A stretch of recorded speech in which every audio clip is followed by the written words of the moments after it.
Bismillahirrahmanirrahim. Bismillahirrahmanirrahim. Assalamualaikum warahmatullahi wabarakatuh. Innal hamdalillah nahmaduhu wa nasta'inuhu wa nastaghfiruh wa na'udzu billahi min shururi anfusina wa min sayyiati a'malina may yahdihillahu fala mudhillalah wa may yudlil fala hadiyalah. Asyhadu an la ilaha illallah wahdahu la syarikalah wa asyhadu anna Muhammadan abduhu wa rasuluhu la nabiyya ba'dah sallallahu alaihi wa ala alihi wa sahbihi wa sallama tasliman katsira.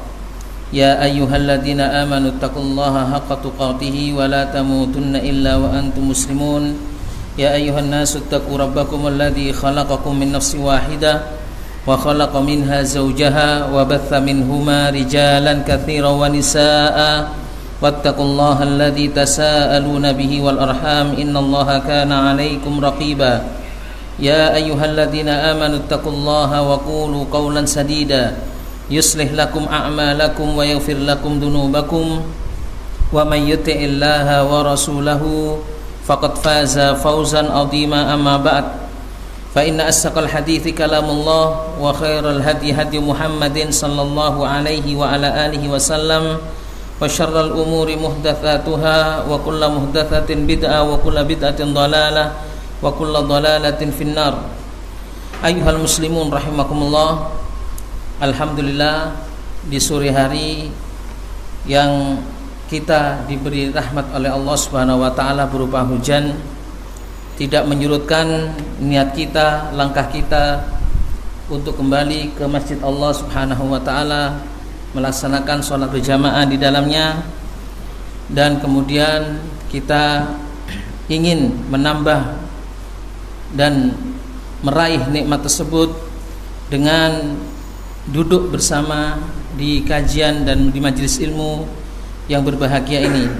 Semoga kita termasuk dalam hamba Allah Subhanahu wa taala yang disebutkan oleh Nabi sallallahu alaihi wasallam di dalam hadisnya, orang-orang yang berkumpul di salah satu rumah Allah, mereka belajar Al-Qur'an dan mengajarkan Al-Qur'an di tengah-tengah mereka, maka mereka akan mendapatkan ketenangan dari Allah Subhanahu wa taala, diliputi oleh malaikat, dan Allah Subhanahu wa taala membanggakan mereka di hadapan para malaikatnya.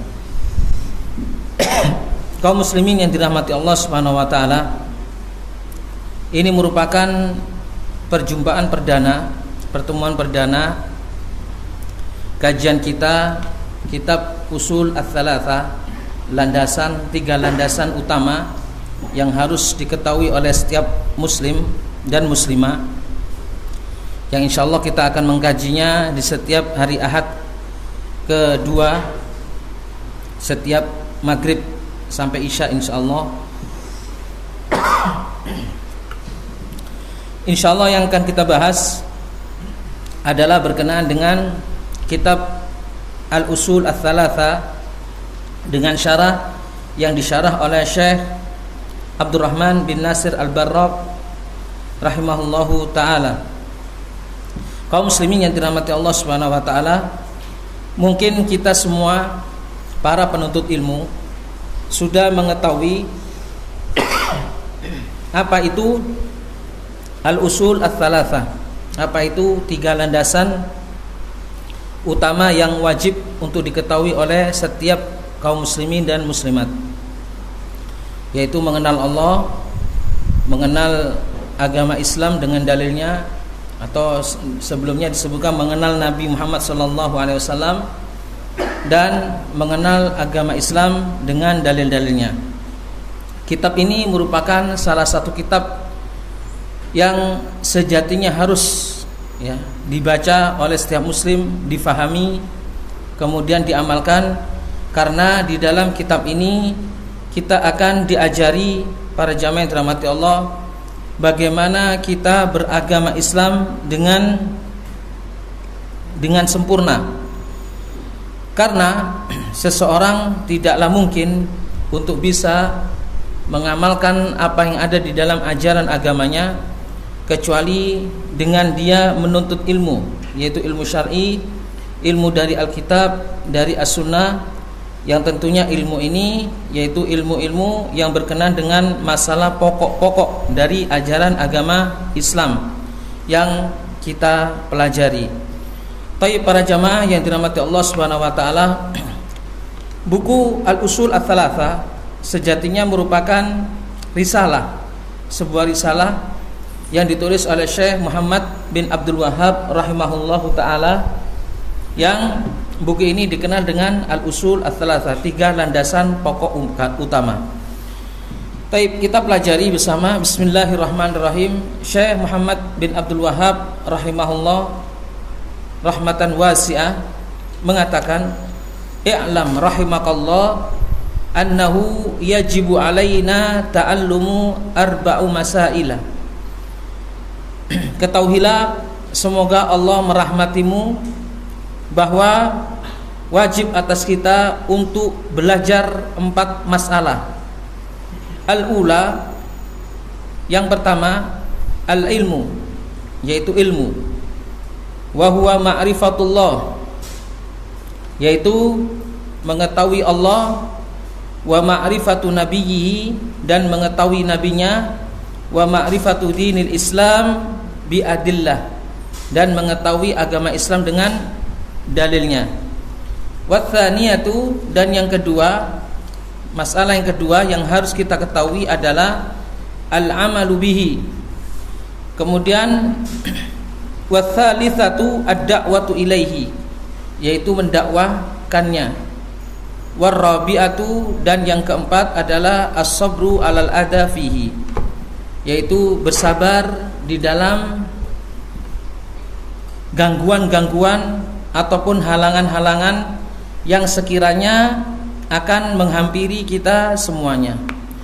Baik para jamaah yang dirahmati Allah Subhanahu wa taala, kita akan mensyarah ya matan dari Al-Usul Ats-Tsalatsa yang ditulis oleh Syekh Muhammad bin Abdul Wahhab At-Tamimi rahimahullahu taala, sebagaimana disyarah oleh Syekh Abdurrahman bin Nasir Al-Barraq rahimahullahu taala. I'lam, perkataan atau ucapan i'lam, maka ketahuilah. Ini merupakan khitab, ini merupakan percakapan yang ditujukan kepada talibul ilmi, kepada para penuntut ilmu, agar para penuntut ilmu mengetahui. Biasanya kalimat i'lam ini dipergunakan jika seseorang ingin menyampaikan satu masalah yang penting kepada orang yang diajak bicaranya, yang diajak bicara. I'lam ini membuat perhatian, maka ketahuilah, karena ini merupakan perkara penting. Dan i'lam ini mengindikasikan kepada kita bahwa inilah pentingnya ilmu. I'lam ya diambil dari kata alima ya'lamu, ilmu, dari ilmu. Karenanya Islam, agama yang mulia, agama ilmu, agama yang selalu mengajarkan kepada kita ilmu. Segala sesuatu, segala apapun aturan yang ada di dalam Islam, maka tidak terlepas dari ilmu, dan kita juga harus mengilmuinya. Kita harus mengilmuinya. I'lam hadza khitabun li talibil ilmi. Ini merupakan ungkapan kepada para penuntut ilmu. Maknanya i'lam adalah ta'allam, belajarlah. Wajtahid fil ilmi, dan bersungguh-sungguhlah kalian untuk berilmu, untuk belajar. Kemudian kalimat berikutnya, i'lam rahimakallah. Lihat bagaimana para ulama ya selalu memulai perkataannya dengan ya dengan sana, dengan pujian, dan juga dengan doa. Kalimat rahimakallah ini merupakan doa agar Allah Subhanahu wa taala senantiasa merahmatimu. Dan ini merupakan salah satu bentuk talattuf, bentuk ya kelemah lembutan yang diajarkan oleh Syekh Muhammad bin Abdul Wahhab rahimahullahu taala kepada para penuntut ilmu agar para penuntut ilmu memperhatikan masalah yang akan disampaikan oleh beliau. I'lam rahimakallah, ya, semoga Allah merahmatimu. Dan doa rahmat ini merupakan doa yang agung, ya. Semua orang membutuhkan rahmat Allah Subhanahu wa taala, ya. Semua, baik orang-orang biasa, bahkan para anbiya dan rusul juga membutuhkan rahmat Allah Subhanahu wa taala. Apa dayalah kita jika kita tidak atau tanpa rahmat Allah Subhanahu wa taala. Karenanya orang yang faham, orang yang sadar akan pentingnya rahmat Allah Subhanahu wa taala, maka rahmat ini adalah rahmat atau sesuatu yang sangat dibutuhkan dan yang sangat diinginkan bagi setiap hamba. Untuk itulah, ya, doa antara seorang muslim, ya, salah satu doa yang paling afdol adalah doa agar mereka mendapatkan rahmat dari Allah Subhanahu wa taala. Naam, rahimakallah. Wa min rahmatillahi ta'ala, ya, dan di antara rahmat yang diberikan oleh Allah Subhanahu wa taala agar para penuntut ilmu mendapatkan kebahagiaan, ya, mendapatkan kebahagiaan sekaligus mendapatkan kebahagiaan di dunia ataupun di akhirat. Ini merupakan rahmat Allah Subhanahu wa taala. Kemudian Syekh Muhammad bin Abdul Wahhab mengatakan qauluhu annahu yajibu alaina ta'allumu arba'i masaila, bahwa wajib atas kita untuk belajar 4 perkara. Untuk belajar 4 perkara. Artinya 4 perkara yang wajib untuk kita ketahui dan untuk kita pelajari bersama. Apa 4 perkara itu? Ya. Kemudian Syekh Muhammad bin Abdul Wahhab mengatakan al-ula, yang pertama, perkara yang pertama, al-mas'alah al-ula, maksudnya al-ilmu, yaitu ilmu. Ini landasan yang utama. Masalah yang pertama sekaligus landasan yang utama dari seluruh landasan agama kita yang ada. Al-ilmu, ilmu di sini mencakup mengetahui Allah, mengetahui nabinya, mengetahui agama Islam dengan dalilnya. Nah, 3 perkara inilah yang dikatakan al-usulul tsalatsa.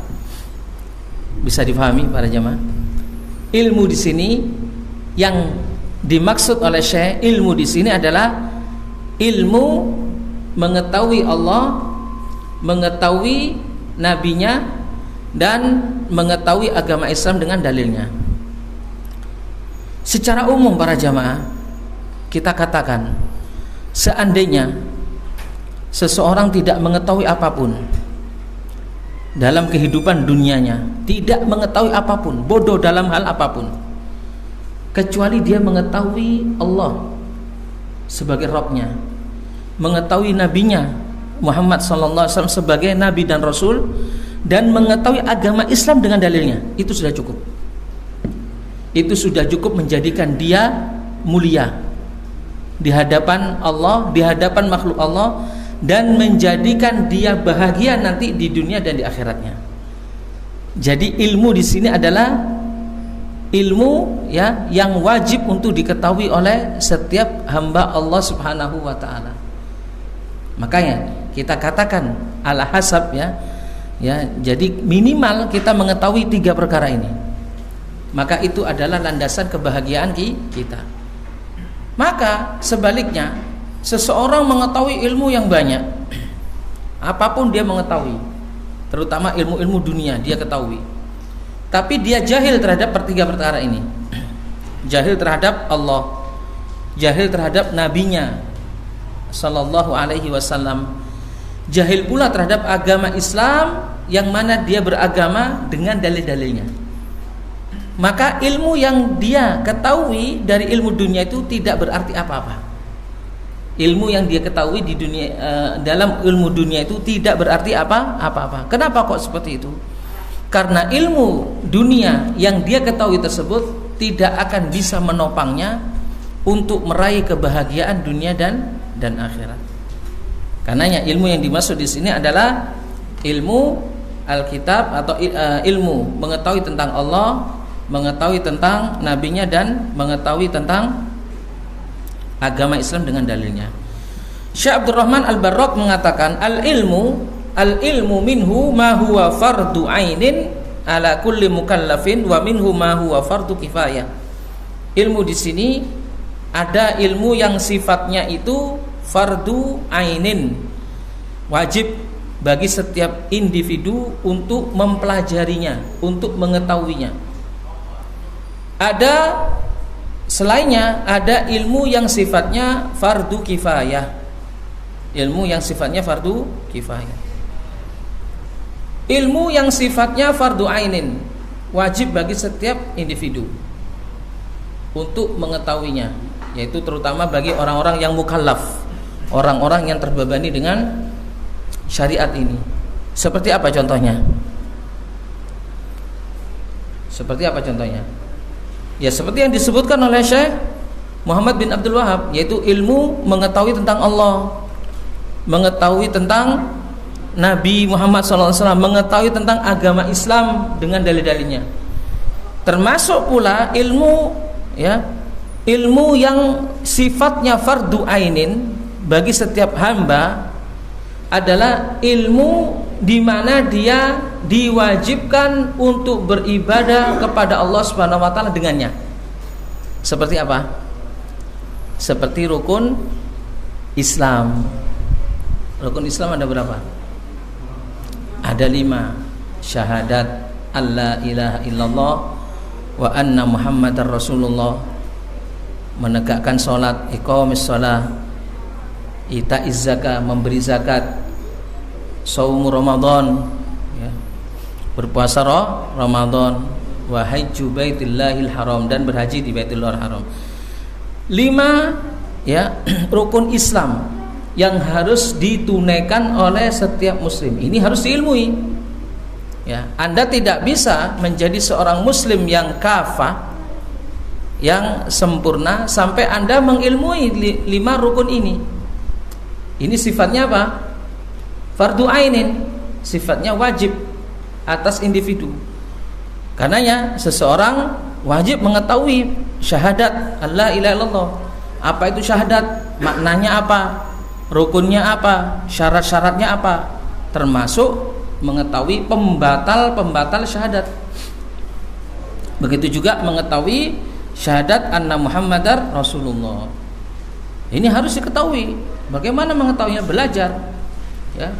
Jangan kemudian apa? Hanya sekitar bisa sholat saja tanpa mengetahui syahadat, maka dia sudah mencukupkan diri dengan ini. Ini tidak cukup. Sholat pun seperti itu sebagai tiang agama, dan dia rukun yang kedua. Sholat merupakan amalan yang dohir, amalan yang nampak, ya. Amalan yang nampak. Maka sholat juga harus dipelajari. Bagaimana menuju sholat secara sempurna. Sholat secara sempurna sebenarnya mudah para jamaah. Cukup kita mencontoh dari Nabi Shallallahu Alaihi Wasallam, karena beliau adalah petunjuk utama. Ya, shollu kama ra'aitumuni usolli. Sholatlah kalian sebagaimana kalian melihat aku melaksanakan sholat. Cukup kita mengetahui bagaimana sholatnya Nabi.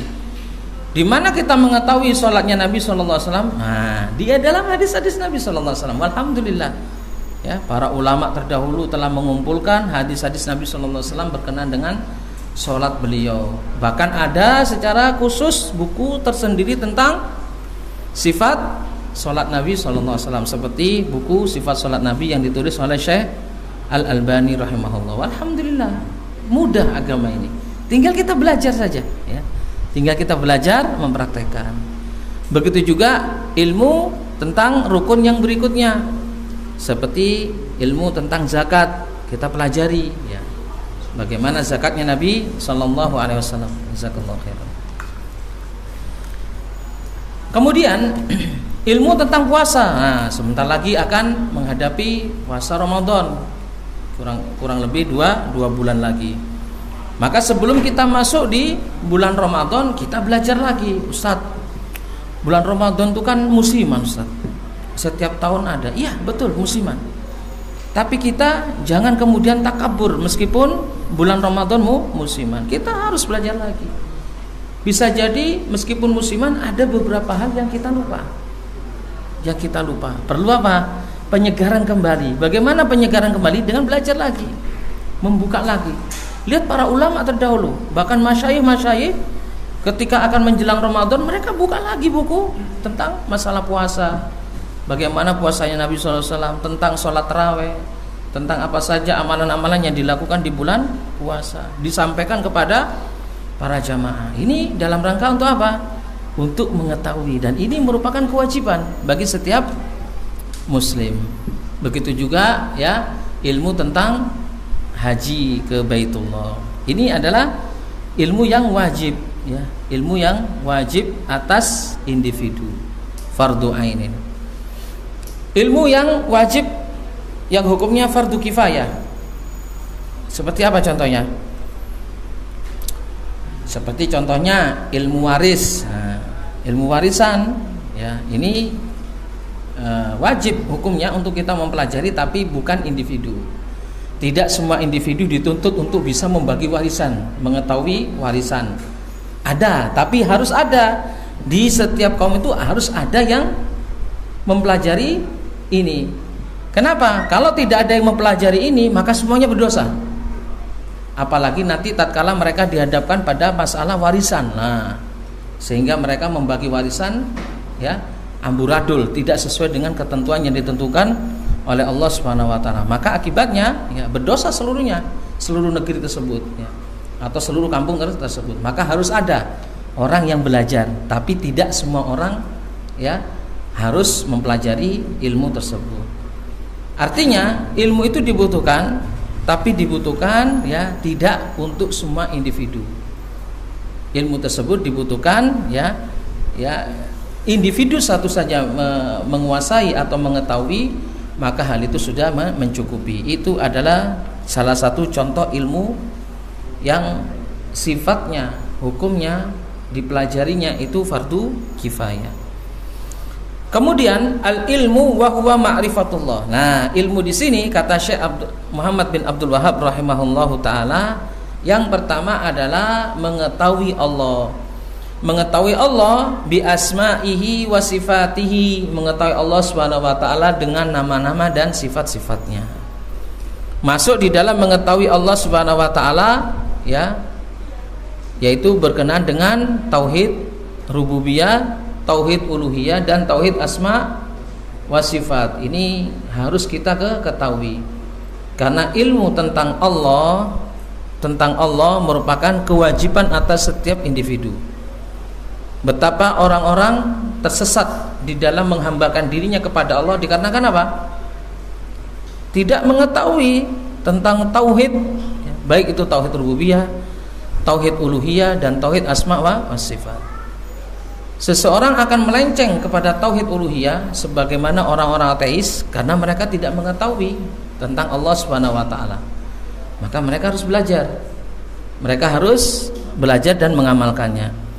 Begitu juga tauhid uluhiyah. Orang-orang musyrikin Arab, orang-orang kaum musyrikin Arab, mereka bertauhid rububiyah.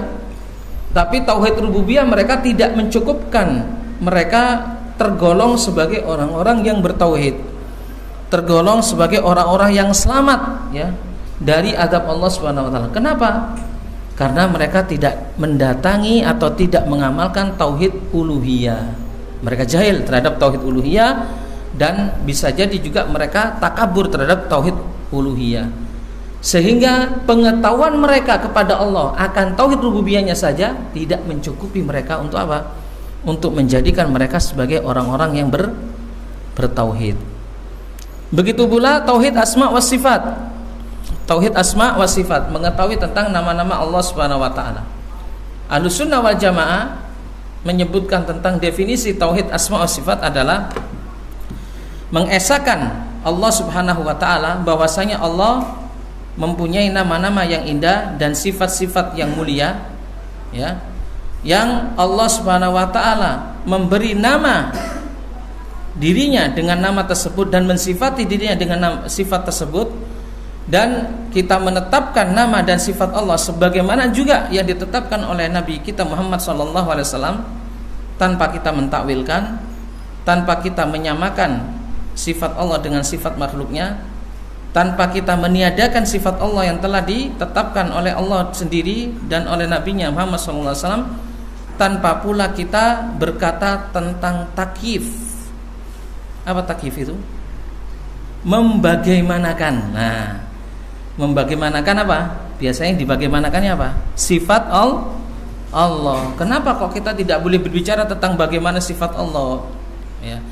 Karena kita tidak mengetahui Allah Subhanahu wa taala. Allah ghaibun anna. Dari mana kita mengetahuinya? Kita mengetahui Allah dari Alkitab, ya, kitab Allah dan sunnah Nabi SAW. Dan kitab Allah dan sunnah Nabi SAW menjelaskan secara global tentang sifat-sifat Allah, ya, nama-nama dan sifat-sifat Allah. Tidak terperinci sampai kaifiyahnya. Sampai apa? Sampai kaifiyahnya, sampai bagaimananya. Tapi bukan berarti Allah tidak mempunyai sifat yang dibagaimanakan. Allah Ta'ala tahu bagaimana sifat Allah Subhanahu wa taala. Tapi kita tidak boleh membagaimanakan sifat Allah karena tidak dijelaskan oleh Allah di dalam kitabnya dan di dalam sunnah nabinya sallallahu alaihi wasallam. Maka kita tidak mengatakan bagaimana sifat Allah, namun sifat Allah mempunyai bagaimana. Taib. Kemudian ma'rifatu nabiyhi, yaitu mengetahui Nabi Muhammad sallallahu alaihi wasallam, yaitu Muhammad sallallahu alaihi wasallam. Nanti akan dijelaskan secara khusus tentang tiga hal ini. Ma'rifatu dinil Islam bil adillah, mengetahui agama Islam dengan dalilnya. Wa hadhil ma'arif ats-tsalatsa, kata Syekh Abdurrahman Al-Barraq dalam syarahnya, dan mengetahui tiga hal ini, mengetahui Allah, mengetahui Nabi Muhammad SAW, dan mengetahui agama Islam dengan dalil-dalilnya, hiya al-usulut tsalatsa. Jadi mengetahui tiga hal ini adalah mengetahui dasar-dasar yang tiga, yang insya Allah dalam hal ini akan kita bahas di dalam buku ini, baik dibahas secara ijmal, ya, secara umum, dan secara terperinci, tafsil. Kemudian kewajiban yang kedua, masalah yang kedua yang harus diketahui oleh seorang hamba adalah al-amalu bihi. Setelah mereka mengilmui ilmu tentang Allah, nabinya, agama Islam dengan dalil-dalilnya, maka kewajiban berikutnya, masalah yang berikutnya adalah mengamalkannya. Ilmu tidak tanpa amal, maka ilmu tersebut apa? Sia-sia. Tidak memberikan manfaat berarti pada yang memiliki ilmu tersebut. Bahkan orang-orang yang berilmu tanpa beramal, siap-siap dia, ya, dimurkai oleh Allah Subhanahu wa taala, sebagaimana Allah memurkai orang-orang Yahudi karena mereka apa? Berilmu tapi tidak mengamalkannya. Begitu pula sebaliknya, ya. Seseorang tidak boleh, ya, beramal tanpa ilmu. Karena akibatnya apa? Beramal tanpa ilmu akibatnya orang tersebut akan tersesat. Dan hal inilah yang dilakukan oleh orang-orang Nasrani. Sehingga Allah Subhanahu wa taala menyebutkan tentang mereka di dalam surat Al-Fatihah. Ghairil maghdubi alaihim waladdallin, ya. Tunjukilah aku ya Allah jalan yang lurus, jalan orang-orang yang engkau beri nikmat atas mereka, dan bukan jalannya orang-orang al-maghdub alaihim yang engkau murkai, yaitu orang-orang Yahudi, dikarenakan mereka berilmu tanpa mengamalkannya. Waladdallin, dan bukan pula jalannya orang-orang yang tersesat, yaitu orang-orang Nasrani, di mana mereka berani melakukan, berani beramal tanpa ilmu, ya. Karenanya para ulama menyatakan orang-orang yang berilmu tanpa beramal, kerusakan yang ditimbulkan lebih parah ya daripada orang-orang yang jahil. Jahil artinya tidak berbuat apa-apa. Orang-orang jahil rusak ya. Tapi orang yang berilmu tidak beramal, ini kerusakannya lebih besar. Taib, li'anna hada, kata Syekh Abdurrahman Al-Barraq ya, al-amal bihi, mengamalkannya, li'anna hada huwal maksud min ta'allumil ilmi. Inilah maksud tujuan dari mempelajari ilmu. Jadi ilmu ini bukan sekedar dipelajari, transfer ilmu di otak, tidak. Tapi ada kewajiban kita untuk mengamalkan. Inilah bedanya ya kaum muslimin, orang-orang Islam ya, orang-orang yang beriman dengan orang-orang kafir. Orang-orang kafir mereka berilmu, mempelajari ilmu tapi dimasukkan ke otak, tidak diamalkan di dalam perbuatan mereka. Sehingga ilmu tersebut tidak mempunyai athar, tidak mempunyai bekas, tidak mempunyai pengaruh. Beda dengan orang yang beriman. Mereka berilmu, mereka mengamalkan. Maka dengan amalan yang mereka lakukan atas dasar ilmu tersebut memberikan bekas kebaikan kepada dirinya. Walaisal maksud mujarradu tahsili ma'lumatin bil fiddhin ya. Jadi maksud seseorang yang mempelajari ilmu itu bukan hanya sekedar mentransfer ilmu itu di otaknya saja. Wa innamal maqsudu bil ilmi syar'i huwa tahqiqul iman. Sesungguhnya maksud dari ilmu syar'i itu adalah mewujudkan keimanan dan mewujudkan amalan soleh. Ya, kita belajar ilmu syar'i tujuannya adalah untuk mewujudkan keimanan, semakin tebal iman kita. Makanya orang yang mempelajari ilmu tapi dia tambah jauh dari Allah Subhanahu wa taala, tidak beriman kepada Allah, maka dia akan semakin jauh dari Allah Subhanahu wa taala, semakin mendekatkan dia kepada neraka ya. Sebagaimana ungkapan para ulama ya, barang siapa yang ilmunya itu bertambah tapi dia tidak bertambah zuhudnya, melainkan dia tidak bertambah apapun kecuali bertambah jauh dari Allah Subhanahu wa taala. Man izdada ilman wa lam yazdad fid dunya zuhdan lam yazdad minallahi illa bu'da. Jadi mengamalkan ilmu ini penting para jamaah, karena mengamalkan ilmu dapat mewujudkan hakikat iman di dalam diri kita dan amal soleh.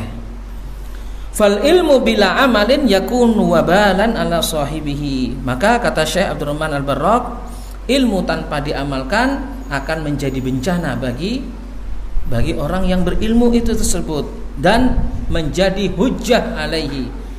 Menjadi apa? Menjadi penggugatnya nanti di hari kiamat. Sebagaimana disebutkan oleh Nabi SAW dalam hadis yang panjang ya, seseorang, ada 3 kelompok orang yang awwalu man tusa'aru bihi annar yaumal qiyamah.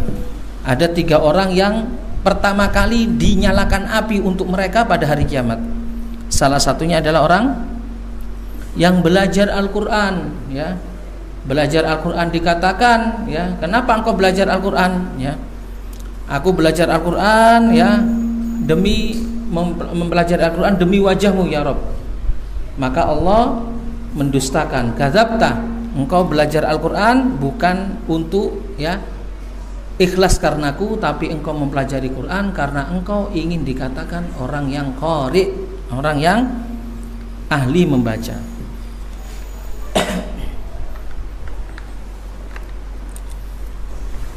Karena ya kemudian sudah dikatakan oleh orang-orang karena engkau membaca Al-Quran, lalu kemudian Allah menariknya dan dijebloskan ke dalam api neraka. Hati-hati orang-orang yang berilmu ya, jika tidak diamalkan akan menjadi sengsara bagi dirinya. Sebagaimana ungkapan para ulama ya, al-alimu bila amalin ya, orang yang berilmu tanpa mengamalkan ya akan diazab mereka sebelum hamba-hamba atau sebelum penyembah-penyembah berhala. Wallahu ta'ala alam. Baik, kemudian at-tsalitsatu, perkara yang ketiga, masalah yang ketiga yang harus kita ketahui adalah ad-da'watu ilaihi, setelah mengamalkannya. Nah, mengamalkan di sini indikasinya mengamalkan untuk dirinya. Mengamalkan untuk dirinya. Ilmu jika dia ketahui maka minimal dia mengamalkan untuk dirinya. Selanjutnya mendakwahkannya, yaitu menyampaikan ilmu tersebut ke mana? Ke manusia selain dirinya. Orang yang pertama kali yang berhak untuk disampaikan ilmu darinya adalah siapa? Keluarganya. Setelah dirinya, keluarganya. Ya ayyuhalladzina amanu qu anfusakum wa ahlikum nara. Wahai orang-orang yang beriman, ya, qu anfusakum, jagalah dirimu dan keluargamu dari api neraka. Di antara keluarga yang paling layak, yang paling berhak untuk mendapatkan ilmu kita pertama kali adalah istri dan anak-anak kita. Karena mereka adalah orang-orang yang dekat dengan kita, paling dekat dengan kita. Selanjutnya orang-orang yang setelah itu. Maka para jamaah yang dirahmati Allah, ini harus diperhatikan, ya. Karenanya Islam dibangun di atas dasar ini. Islam tidak egois ketika seseorang, ya, mempunyai ilmu kemudian mengamalkan untuk dirinya sendiri, tidak, lantas membiarkan orang lain dalam kebodohan. Dan mendakwakannya inilah misi dari para rasul. Dan kita para ulama ini adalah sebagai pewaris dari para nabi. Maka harus mengambil tongkat estafet ini dari para nabi. Untuk apa? Untuk menyampaikan ilmu Al-Quran, ilmu As-Sunnah kepada masyarakat. Ad-da'watu ilaihi. Fa idza ijtahadal insan, kata Syekh Abdurrahman Al-Barraq, dan jika seseorang bersungguh-sungguh, wa hassala ilman, kemudian ia mendapatkan ilmu, wa amila bihi, dan ia telah melaksanakan dengan ilmunya, artinya mengamalkan dengan ilmunya untuk dirinya sendiri, fa alaihi aidon ayyu'allim, maka kewajiban atasnya berikutnya adalah untuk mengajarkan ilmu itu tersebut kepada orang lain. Mengajarkan dengan cara mendakwakannya, memerintah dan melarang, ya. Memerintah dan melarang dalam arti amar ma'ruf dan nahi mungkar, ini juga bagian dari mendakwakan ilmu, ya. Wa yanfa' lil akharin, dan memberikan manfaat kepada orang-orang yang lain. Li anna hadhihi wadhifatur rusul wa atsba'ihim. Karena ini merupakan tugas utama dari para rasul dan orang-orang yang mengikutinya. Kita pengikut para rasul, maka ini tugas kita juga, ya. Maka mendakwakan ilmu ini tugas kita. Mendakwakan ilmu tidak menunggu kita sampai pandai para jamaah. Ini salah, Ustaz. Saya belum pandai, Ustaz. Jadi saya tidak bisa mendakwakan ilmu. Ustaz, saya tidak tahu bahasa Arab, Ustaz. Saya tidak wajib untuk mendakwakan ilmu. Salah. Anda meskipun tidak tahu bahasa Arab, Anda meskipun tidak pandai, tidak menguasai seluruh ilmu yang ada, apa yang Anda tahu dan Anda amalkan untuk diri Anda, sampaikan kepada orang lain. Sampaikan kepada orang lain. Anda tahu, ya, fadilah, keutamaan tentang sholat berjamaah. Ini contohnya. Sholat berjamaah ini dan sebagainya, dan Anda mendengar itu dan Anda sudah mengamalkan untuk diri Anda, maka kewajiban Anda menarik, ya, mengajak orang untuk apa? Sholat berjamaah. Nah, ini namanya dakwah. Ini adalah dakwah. Jadi mendakwakan ilmu tidak menunggu harus menguasai ilmu terdahulu seluruhnya.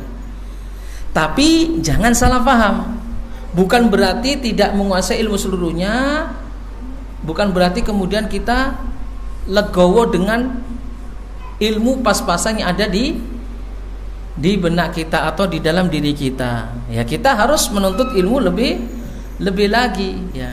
Karena memang pada dasarnya seseorang tidak boleh menyampaikan sesuatu kecuali setelah dia berilmu. Namun berilmu yang dimaksud di sini adalah bukan ilmu secara keseluruhan. Kita harus menguasai itu. Kita mengetahui beberapa pokok-pokok dari ajaran agama Islam dan kita amalkan, kita dakwakan kepada masyarakat. Warrabi'atu, dan yang keempat adalah wasabru alal adafihi, sabar terhadap gangguan-gangguan, cobaan-cobaan yang sekiranya nanti akan kita temukan dan kita hadapi di dalam mendakwakan ilmu.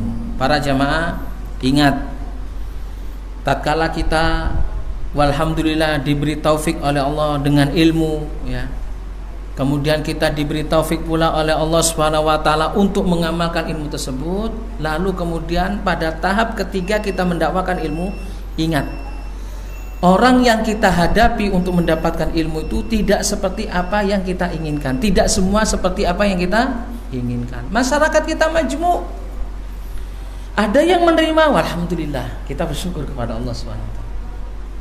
Ada yang belum menerima. Nah, orang yang belum menerima ini macam-macam. Ada orang yang belum menerima tapi diam saja, ini masih mending kita, ya. Ada orang yang tidak menerima tapi membantah kita. Bahkan ada orang yang tidak menerima dengan menyakiti kita, sebagaimana yang dialami oleh Rasulullah SAW. Nah, disinilah letaknya kita harus sabar. Ya. Tidak mungkin para jamaah kita akan tegak di dalam agama ini kecuali kalau kita sabar. Makanya sabar di sini adalah juga termasuk pondasi utama untuk menguatkan kita di dalam mengamalkan agama kita. Apalagi kalau sudah berhadapan dengan masyarakat. Jangankan kadang-kadang masyarakat luas, kadang-kadang di tengah-tengah keluarga kita pun kita juga belum bisa diterima secara sempurna. Kadang ada di antara mereka, ya, walhamdulillah, tahu ilmu, terus sudah mengamalkan untuk dirinya, mendakwakan ke keluarganya, keluarganya ternyata menolak. Ada yang menolak istrinya, mungkin istrinya merasa lebih pandai daripada dirinya. Ada nggak yang terjadi seperti ini, Pak? Mas sampai itu orang kapan? Baru bisa ngaji saja sudah sok-sokan. Saya ini loh bertahun-tahun saya ini dari pesantren. Biasanya seperti itu. Ada nggak seperti itu, Pak? Antara suami istri ada seperti itu, ya. Atau sebaliknya, istrinya mendakwakan suaminya dengan egonya karena dia sebagai seorang suami berkuasa di rumah tangga. Kamu itu ngomong apa, ya? Saya ini adalah imammu, kamu harus nurut padaku, ya. Tinggalkan hal-hal itu semuanya. Ada seperti ini. Nah, disinilah letak kesabaran. Sudah masuk waktu Isya?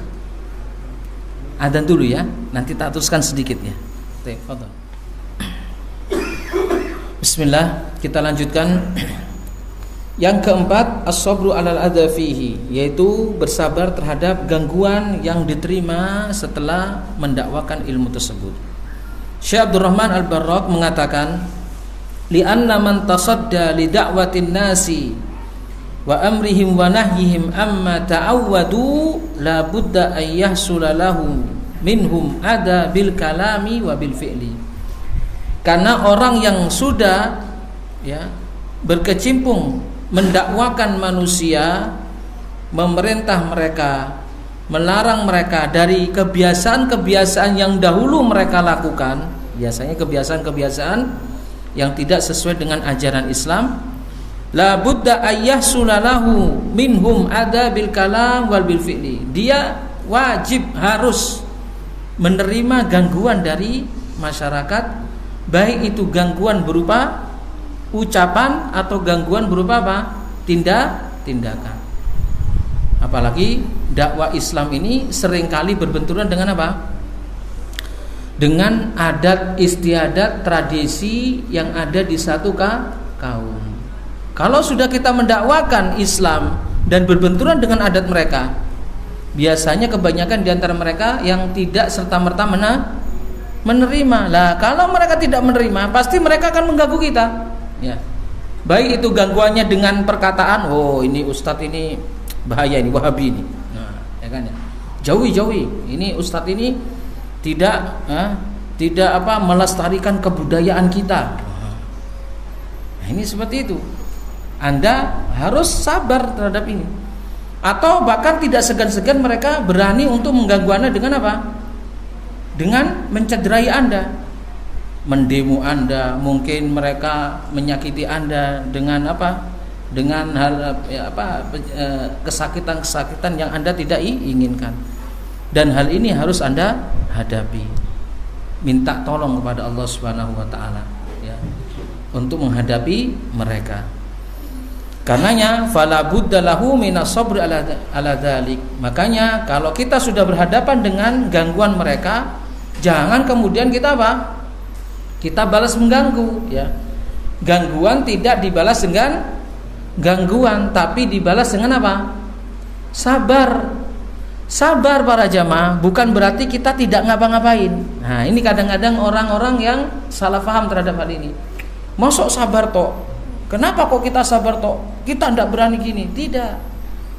Kita melihat orang siapa yang ya berhadapan dengan kita. Ada di antara mereka yang menolak dakwah kita ini, bukan menolak begitu saja karena memang mereka tidak tahu. Paham kan? Orang yang tidak tahu biasanya awalnya menolak dulu karena yang apa? Yang dilakukan tidak yang kita dakwakan tidak seperti kebiasaan yang dilakukannya. Tapi bukan berarti dia menolak dengan gencar. Memang ada di antara mereka yang menolak kita karena mereka apa? Tidak mau berhubungan atau berhadapan dengan adat istiadat yang mereka lakukan. Ya. Jadi setiap orang itu masing-masing ada apa? Ada penolakannya dan kita harus paham mereka. Kita harus memahami mereka. Karenanya ditolaknya gangguan mereka itu dengan sabar. Wa hakadha qala Allah Ta'ala li nabiyhi sallallahu alaihi wasallam. Begitulah Allah Subhanahu wa taala berfirman kepada nabinya sallallahu alaihi wasallam untuk menghiburnya agar beliau sabar di dalam menghadapi celaan, gunjingan, gangguan yang beliau temukan dari orang-orang musuh dakwah beliau, yaitu orang-orang Quraisy ya. Orang-orang kafir Quraisy dan sebagainya. Apa kata Allah Subhanahu wa taala? Walaqad kudzibat rusulun min qablika fasabaru ala ma kudzibu wa udu hatta atahum nasruna. Al-An'am ayat 34. Jika seandainya mereka mendustakanmu, fa in kadzabuka, jika seumpama mereka mendustakanmu, ingat wahai Rasul, mereka dahulu juga mendustakan para rasul sebelummu ya. Jadi bukan kamu saja yang didustakan oleh mereka. Para rasul sebelummu juga didustakan oleh mereka. Wa udu, bahkan para rasul dahulu juga apa? Disakiti oleh mereka. Ya. Fasabaru ala ma kudzibu wa udu. Lalu mereka bersabar terhadap apa? Terhadap kedustaan yang dilancarkan oleh mereka dan gangguan yang dilancarkan oleh mereka. Hatta atahum nasruna, sampai kami yang mendatangkan pertolongan kepada mereka. Jadi pasti para jamaah, pertolongan Allah itu pasti. Antum tidak usah ya pedulikan ya gangguan mereka ketika mereka itu menjibir antum, mengganggu antum, dakwah antum. Bahkan ada sampai kadang-kadang dakwanya itu diganggu dengan apa? Masjidnya ditutup. Tidak usah. Antum tidak usah membalas kepada mereka, bersabar aja. Ingat, pertolongan Allah pasti datang. Sebagaimana Allah mendatangkan pertolongan kepada para anbiya, para rasul tatkala mereka ya diganggu dalam dakwah mereka. Pertolongan Allah pasti datang. Karenanya ayat ini menunjukkan ya agar Rasulullah SAW mempunyai kekuatan dan sekaligus kita sebagai apa? Sebagai orang-orang yang mengambil tongkat estafet dari Rasulullah SAW untuk menyampaikan ilmu ini. Juga kita harus sabar. Fasabru huwa asasul qiyam bil mahammat wal a'mal as-salihah. Maka bisa dikatakan kesabaran itu merupakan dasar di dalam kita melaksanakan misi kita, yaitu berdakwah kepada Allah dan beramal soleh. Qala Syekhul Islam Muhammad bin Abdul Wahhab mengatakan dalil dari 4 perkara ini. Apa 4 perkara yang kita sebutkan tadi? Ilmu, kemudian sebelum mendakwakannya, mengamalkannya, terus mendakwakannya dan bersabar terhadap gangguan yang kita terima. Ini harus berurutan para jamaah ya. Jangan mendakwakannya dulu ya. supaya kita tidak termasuk orang yang berkata-kata dahulu ya, mengajarkan orang kebaikan tapi kita lupa pada diri kita ya. Makanya mengamalkan dahulu, mengamalkan untuk diri kita, kemudian mendakwakan untuk orang lain dan bersabar terhadap gangguan. Dalil dari 4 perkara ini ya, Syekhul Islam Muhammad bin Abdullah mengatakan qauluhu ta'ala, firman Allah Subhanahu wa taala, bismillahirrahmanirrahim, wal asri innal insana lafi khusrin illal ladzina amanu wa amilus solihati wa tawassaw bil haqqi wa tawassaw bis sabr. Surat Al-Asr ya, terdiri dari 3 ayat. Yang pertama, penjelasan Syekh adalah kenapa kok surat ini dijadikan dalil 4 perkara ini. Yang pertama, wal asri, kata beliau, demi masa. Masa merupakan, demi masa dalam ayat ini merupakan qasam ya, janji Allah ataupun sumpahnya Allah Subhanahu wa taala dengan makhluknya ya, dengan makhluknya. Kenapa Allah Subhanahu wa taala bersumpah atas nama makhluknya dalam ayat ini ya? Karena makhluk yang dinamakan ad-dahr atau al-asr, waktu, merupakan ya makhluk yang paling penting.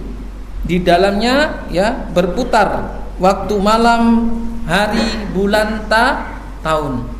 Dan berapa banyak Allah Subhanahu wa taala bersumpah atas nama makhluknya dalam arti waktu di dalam hal ini. Seperti ayat ini, wal asr wal fajri, demi waktu fajar, wad duha wasyamsi waduhaha wal laili, demi waktu malam dan sebagainya. Ini ketika Allah Subhanahu wa taala bersumpah atas nama makhluknya, berarti makhluk tersebut mempunyai peranan penting yang harus diperhatikan. Karenanya ya, para ulama mengatakan al-asr adalah umurnya manusia, yaitu umurnya manusia. Dan di umur manusia tersebut ladang amal mereka. Makanya umur manusia di waktu ini itulah ladang amal mereka. Dan dari sanalah nanti amal mereka dibalas. Jika melaksanakan kebaikan, maka akan dibalas dengan kebaikan, dan jika melakukan keburukan, maka akan dibalas dengan keburukan. Kemudian ayat yang kedua disebutkan oleh ya, Syekh Muhammad bin Abdul Wahhab, innal insana lafi khusrin, sesungguhnya manusia itu benar-benar dalam keadaan merugi. Syekh Abdurrahman Al-Barok mengatakan hada huwal muqsam alaihi, ini yang dimaksud oleh Allah Subhanahu wa taala dari qasamnya, dari sumpahnya tersebut. Apa yang dimaksud? Yang menjadi perhatian adalah bahwa manusia itu benar-benar dalam keadaan merugi. Al-insan disebutkan dalam ayat ini dengan alif dan lam. Ini menunjukkan seluruh manusia tanpa terkecuali. Seluruh manusia pada dasarnya mereka merugi. Fi khusran, di dalam kerugian yang nyata. Lalu kemudian Allah Subhanahu wa taala mengecualikan dari manusia itu siapa yang tidak merugi di ayat yang selanjutnya, yaitu illal ladzina amanu wa amilus solihat wa tawassaw bil haqqi wa tawassaw bis sabr. Kecuali orang-orang yang beriman dan beramal soleh serta saling nasihat menasihati dalam kebaikan, kebenaran, dan saling nasihat menasihati dalam kesabaran. Nah, ayat terakhir inilah dalil dari 4 masalah yang kita sebutkan tadi. Ayat yang terakhir inilah yaitu dalil dari 4 masalah yang kita sebutkan tadi. Karena ya, Syekh Abdurrahman Al-Barok mengatakan, faman haqqaqa hadhil arkan al-arba'ah, barang siapa yang mewujudkan 4 rukun ini dalam ayat yang terakhir ini, faza birribhil adhim, maka dia akan mendapatkan keuntungan yang besar. Wa najaa minal khusran, dan ia akan terbebas dari kerugian, karena sebelumnya Allah menyatakan manusia dalam keadaan merugi.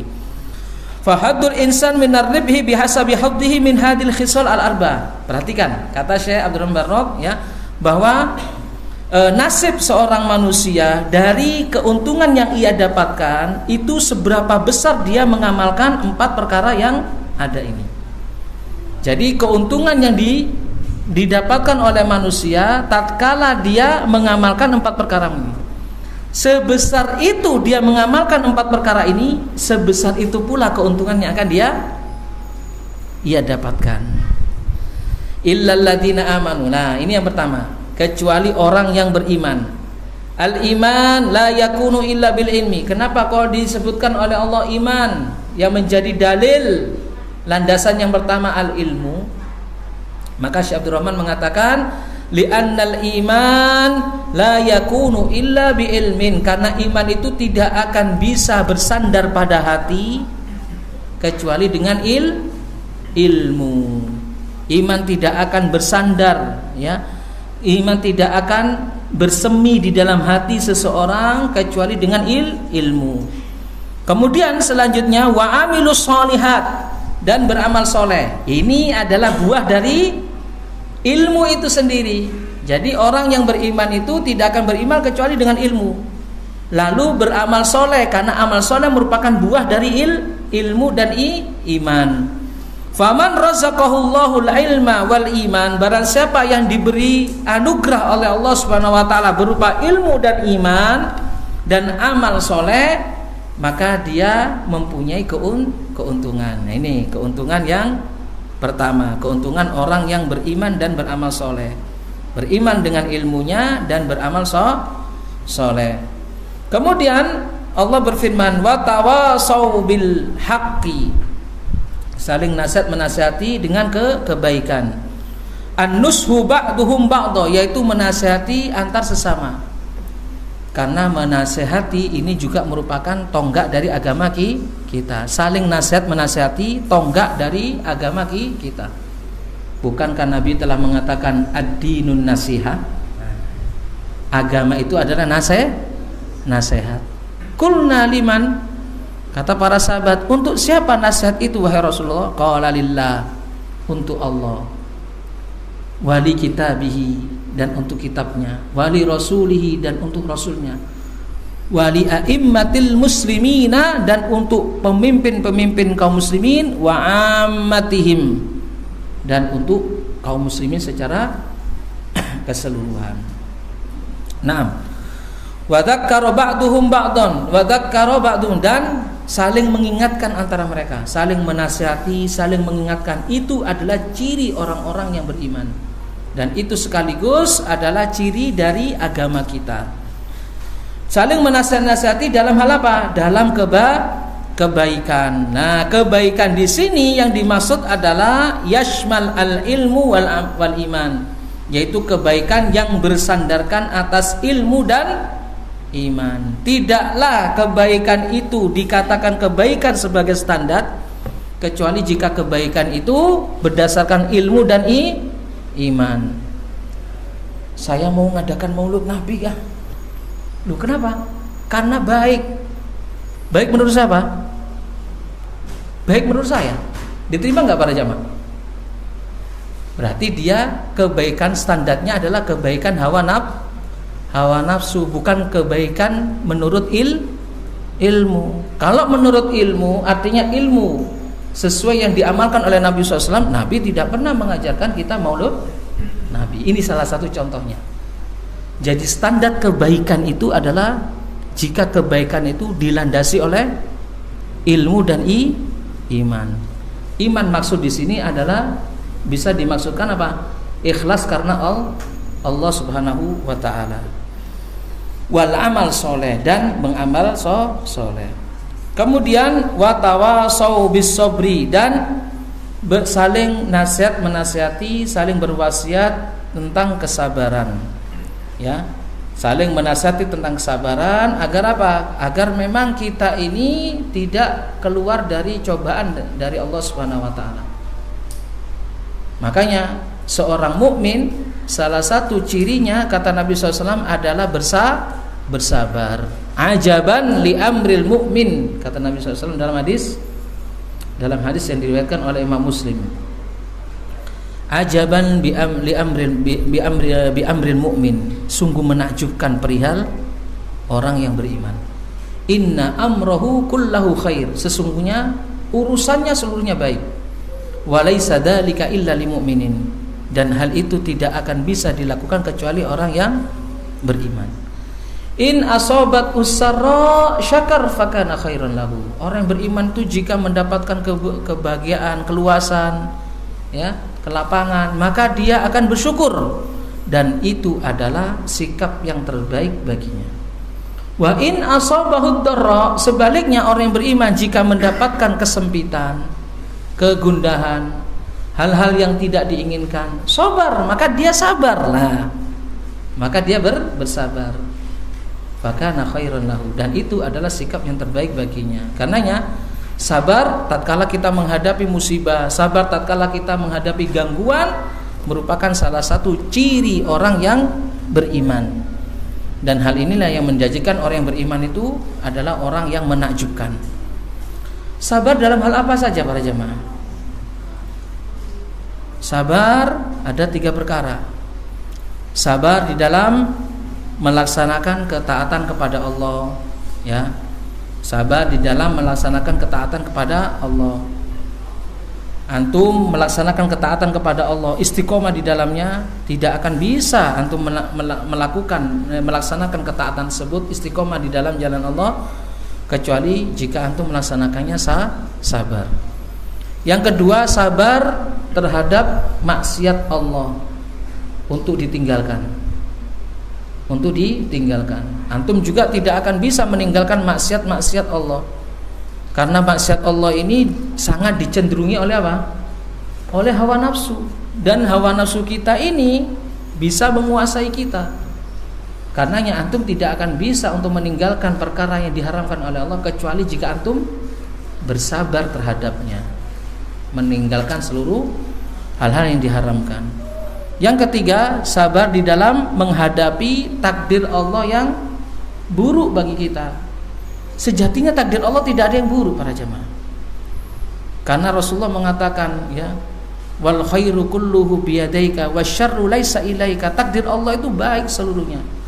Cuma kita yang menerima, nah ini loh.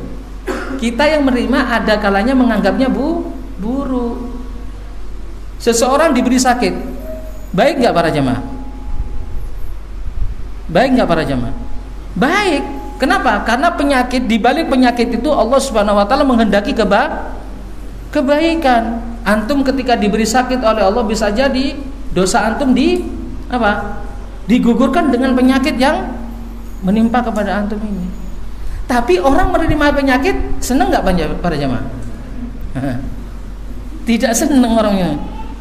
Orang kena penyakit corona katakan, susah hidupnya. Ya kan ya? Tidak ada yang senang. Nah, disinilah ya respon kita yang tidak baik terhadap ketentuan Allah.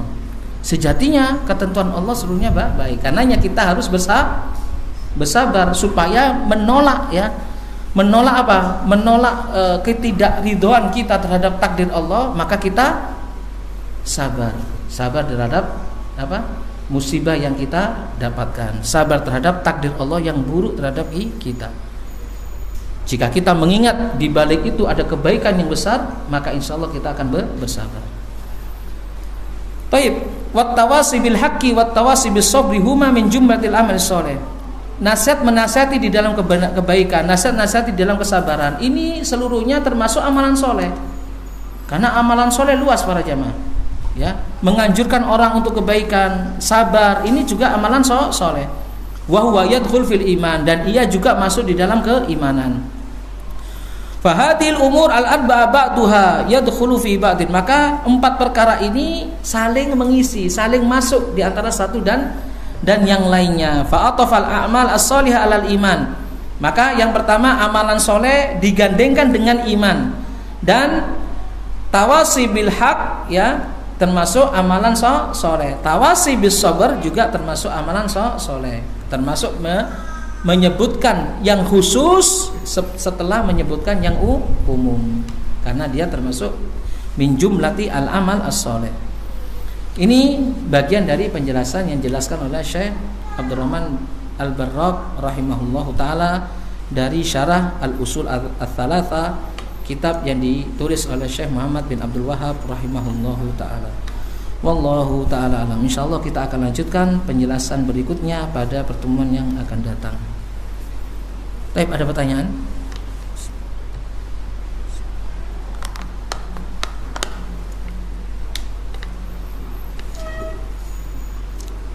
Cukup? Baik, jika cukup, karena kita belum sholat ya, kita akhiri dengan baca kafaratul majlis. Subhanakallahumma wa bihamdika asyhadu an la ilaha illa anta astaghfiruka wa atubu ilaik. Wa sallallahu nabiyana Muhammadin wa ala alihi wa sahbihi ajma'in wa akhiru da'wana alhamdulillahi rabbil alamin. Assalamualaikum warahmatullahi wabarakatuh.